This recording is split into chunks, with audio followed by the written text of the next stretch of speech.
About 36,000 people live in this town we call Malton. Many people of different races, genders, religions, languages, and talents that truly makes up what Malton is today. But to see where it all started, you might have to turn back a few pages.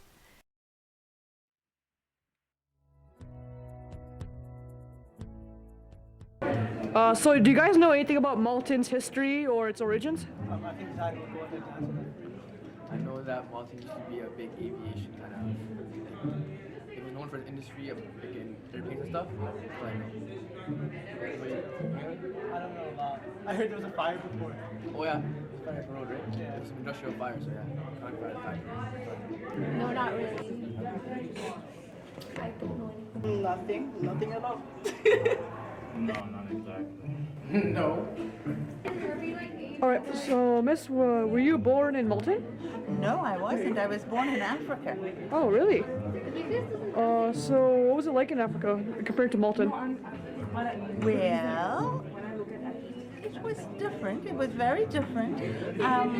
But I'm an immigrant like so many other people in Malton. Many of us are immigrants. I don't live in Malton. I live in downtown Toronto. Oh, alright. I come and work here.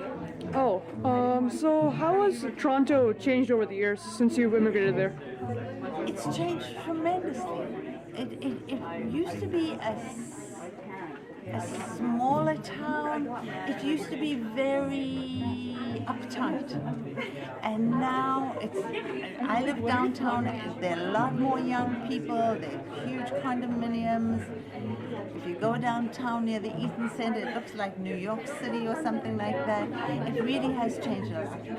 So when I came to Malton, I knew nothing about the history of Malton. Just when I came to Canada, I knew nothing about Canadian history. But being in a library, I read on all these books, and I'm very interested. And Malton has quite a fascinating history. So it seems that Malton's history isn't recognized by most of us. Let's take a look at what Malton was like during its birth. The first ever recorded settlers that had arrived in Mississauga bought the land from the local native tribes that lived here. Most of the land was eventually owned by farmers and blacksmiths.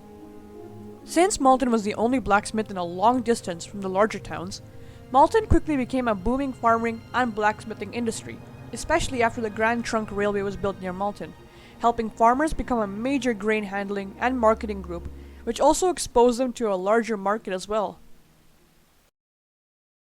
Malton has also chosen to be the site of a new international airport, which played a major role during the war times. Its main purpose at the time was to train troops and pilots during World War I and II. Today, we call this airport the Pearson International Airport.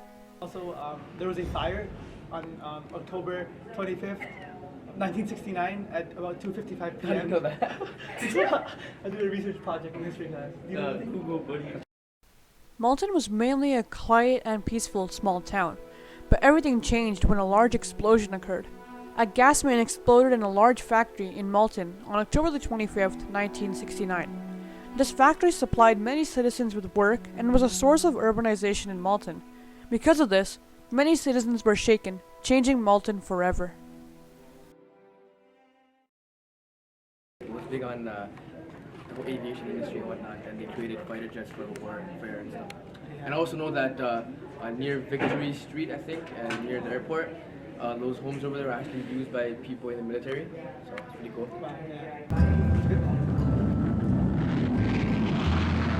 Once, a relation soared up there in the stratosphere, linked to this sleek needle in the sky. Canadian designed, Canadian built, a bold statement of our national power and pride. But what you are seeing here is one of the few things about the Arrow that everyone can agree on. There was such a plane, it flew, however briefly, and it was a beauty to behold before it was killed. With the booming success of the aviation industry during the Cold War, over 900 of the AV Row Company workers lived in Malton. The AV Row plant in Malton was the largest aircraft plant in the British Commonwealth. Amidst the dark period of the Cold War, engineers at the AV Row began working on plans for the supersonic CF-105 Avro fighter. The legendary Avro fighter, which was entirely designed and built in Malton, had its first flight on March 25, 1958. it was internationally acknowledged to be the most powerful and sophisticated fighter aircraft in the world, but was later discontinued during the end of the Cold War, as simply buying US fighter jets was a cheaper alternative.